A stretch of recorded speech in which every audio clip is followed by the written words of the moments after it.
সভাপতি, স্বাস্থ্য শিক্ষা পরিবার কল্যাণ বিভাগ, স্বাস্থ্য ও পরিবার কল্যাণ মন্ত্রণালয়ের অতিরিক্ত সচিব, যুগ্ম সচিব এবং সিনিয়র উপসচিবগণ প্রশাসক হিসেবে দায়িত্বপ্রাপ্ত হয়ে বিএফএস প্রতিষ্ঠানের আর্থিক, প্রশাসনিক ও অন্যান্য সার্বিক কার্যক্রম পরিচালনা করে আসছে। বর্তমানে সারা দেশে বিএফএস এর 18টি ক্লিনিক রয়েছে। এই 18টি ক্লিনিকের মাধ্যমে পরিবার পরিকল্পনা, মা ও শিশু এবং অন্যান্য স্বাস্থ্যসেবা প্রদান করে আসছে। সরকারের সেবামূলক প্রতিষ্ঠান বিএফএস এর বর্তমান প্রশাসক জনাব মাজারুল ইসলাম সৎ, কর্মবীর, নির্ভীক, আপসহীন ও বৈষম্য বিরোধী সরকারের আদর্শে বলিয়ান একজন কর্মকর্তা। বিএফএস এর প্রশাসক মহোদয়কে এই প্রতিষ্ঠানের প্রশাসক হিসেবে বহাল রাখার জন্য আমরা সকল কর্মকর্তা কর্মচারী জোর দাবি জানাচ্ছি। পাশাপাশি বিএফএস প্রতিষ্ঠান বন্ধ করার ষড়যন্ত্রকারী হিসেবে doctor M A Malik O doctor S M এমদাদুল্লাহর সিটিকে অপসারণ করার জন্য বিএফএস এর সকল কর্মকর্তা কর্মচারীগণ জোর দাবি জানাচ্ছে।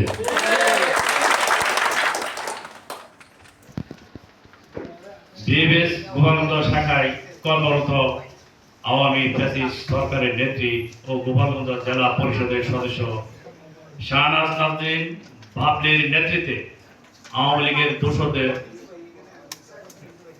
নিয়ে বিএফএস এর 18 ক্লিনিকের কর্মচারীদের রাজস্ব খাতে নেওয়ার প্রস্তাব নিয়ে মানববন্ধন করার কথা বলে ভুল বুঝিয়ে ঢাকা প্রধান কার্যালয়ে নিয়ে এসে অবস্থান করে। ষড়যন্ত্রকারীরা বিএফএস প্রধান কার্যালয়ে অবস্থান করে বিএফএস ম্যাটারনিটি হাসপাতালে চিকিৎসা সেবা বন্ধকরণ সহ অন্যান্য অনৈতিক কাজে লিপ্ত হয়ে পড়ে। আওয়ামী ফ্যাসিস্ট সরকারের নেত্রী ও তার দোসররা মূলত বর্তমান সরকারকে বিব্রতকর অবস্থায় ফেলার জন্য এবং বিএফএস প্রতিষ্ঠানকে বন্ধ করার ষড়যন্ত্রে লিপ্ত হয়েছে। আমরা ষড়যন্ত্রকারীদের দৃষ্টান্তমূলক শাস্তি প্রদান সহ তীব্র নিন্দা ও প্রতিবাদ জানাচ্ছি। ষড়যন্ত্রকারীরা 4/1/2025 তারিখ থেকে বিএফএস মিরপুর ম্যাটারনিটি হাসপাতালের মেইন গেট বন্ধ করে ভিতরে রোগীদের কেবিনে বহিরাগতদের নিয়ে অবস্থান করে চিকিৎসা সেবা বন্ধ করে দেয়। হাসপাতালের মেইন গেট বন্ধ থাকার কারণে গর্ভবতী মা, শিশু ও অন্যান্য রোগীরা হাসপাতালে প্রবেশ করতে না পারে প্রচন্ড ক্ষোভ প্রকাশ করে অন্য প্রাইভেট হাসপাতালে চলে যেতে বাধ্য হয়।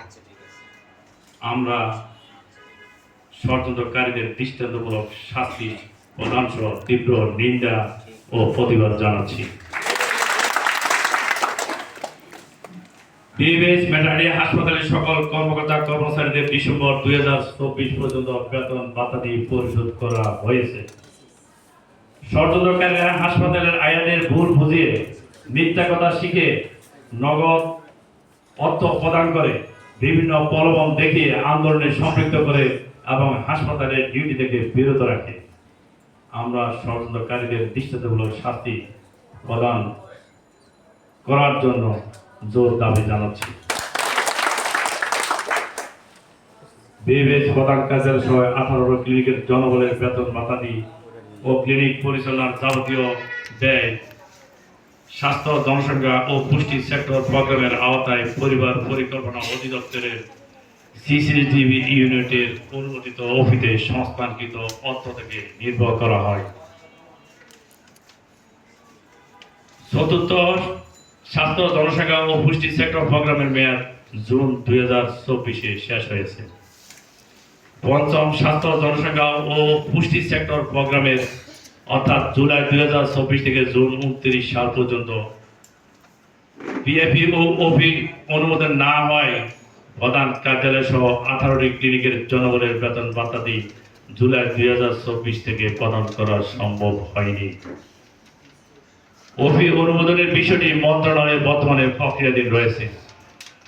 বিএফএস এর বর্তমান প্রশাসক মহোদয় চলতি মাসে অর্থাৎ ফেব্রুয়ারি 2025 মাসে বিএফএস এ যোগদান করেন। প্রশাসক মহোদয় বকেয়া বেতন ভাতাদি পরিশোধের বিষয়ে মন্ত্রণালয়ের সাথে সার্বক্ষণিক যোগাযোগ অব্যাহত রেখেছেন এবং বকেয়া বেতন বাধাদি পরিশোধের বিষয়ে বর্তমান প্রশাসক মহোদয় আন্তরিকভাবে চেষ্টা করে যাচ্ছে।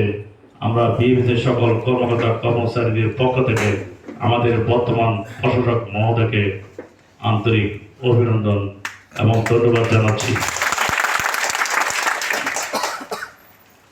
বিএমএস গোপালগঞ্জ শাখা কর্মরত আওয়ামী ফ্যাসিস্ট সরকারের নেত্রী ও গোপালগঞ্জ জেলা পরিষদের সদস্য শাহনাজ নাজনীন বাবরির নেতৃত্বে আওয়ামী লীগের দোষদের নিয়ে কর্মচারীদের ভুল বুঝে ঢাকায় অবস্থা নিছক বেতন ভাতা বা সরকারিকরণ দাবি নয়।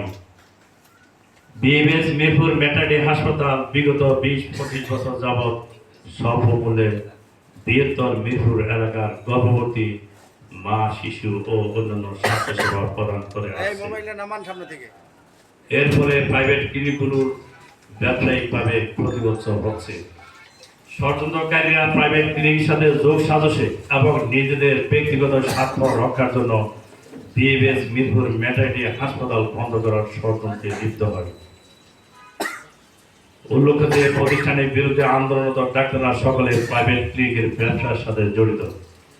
ষড়যন্ত্রকারীরা 4/1/2025 তারিখ থেকে বিএমএস এর 18টি ক্লিনিকের পরিবার পরিকল্পনা, মা ও শিশু এবং অন্যান্য স্বাস্থ্যসেবা বন্ধ করে দেয়। সেই প্রেক্ষিতে ষড়যন্ত্রকারীদের অপসারণ সহ আমরা দৃষ্টান্তমূলক শাস্তি দাবি করছি।